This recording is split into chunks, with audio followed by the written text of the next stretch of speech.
बहुत से लोग ऐसे होते हैं जिन्हें एक बात पर हमेशा अहंकार होता है कि इस दुनिया में सिर्फ मैं ही चालाक हूँ। वह अक्सर यह भूल जाते हैं कि शेर के ऊपर एक सवा शेर भी अवश्य होता है। एक बहुत ही परेशान किसान था, उसे अपने खेतों को सींचने के लिए पानी की जरूरत थी।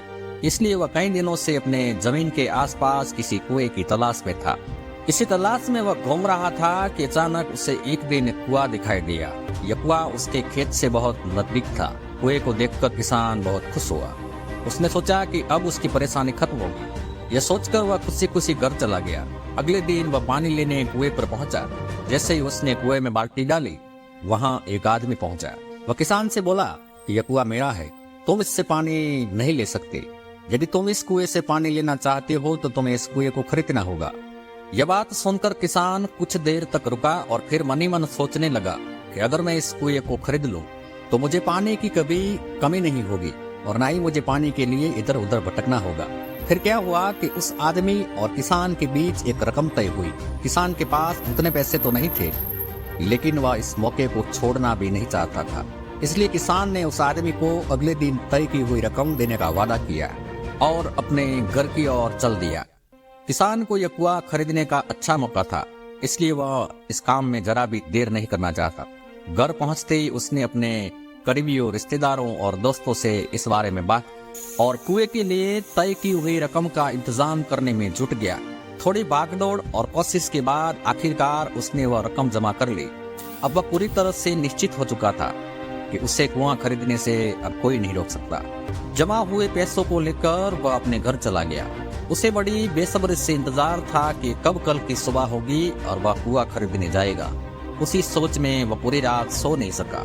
अगले दिन सुबह होते ही वह कुआं खरीदने के लिए निकल पड़ा।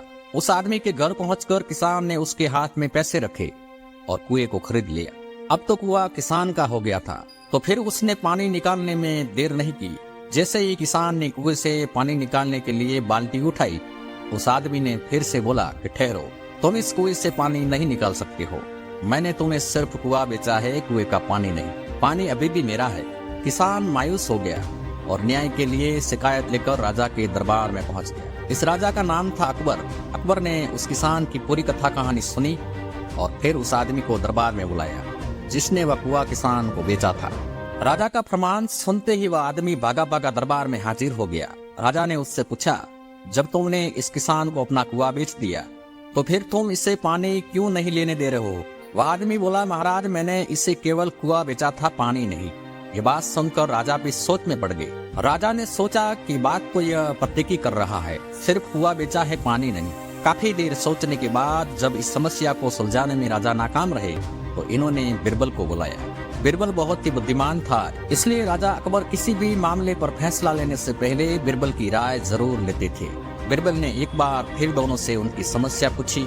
पूरी बात जानने के बाद बिरबल ने उस आदमी से कहा कि ठीक है, तुमने कुआं बेचा है, पानी नहीं। फिर तुम्हारा पानी किसान के कुएं में क्या कर रहा है? कुआं तुम्हारा नहीं है, फौरन अपने पानी को कुएं से बाहर निकालो।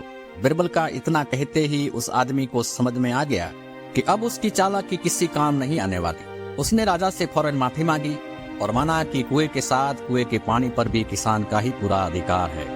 यह देखकर राजा अकबर ने बिरबल की बुद्धिमानी की तारीफ की और कुआं बेचने वाले आदमी पर धोखेबाजी के लिए जुर्माना लगाया। प्यारे साथियों, कहानी से हमें यह सीख मिलती है कि अपने आप को दूसरे से अधिक चालाक नहीं समझना चाहिए।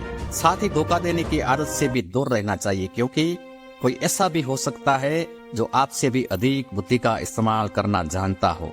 ऐसे में आपका धोखा पकड़ा जाएगा और आपको अपने किए का भुगतान करना ही होगा। धन्यवाद।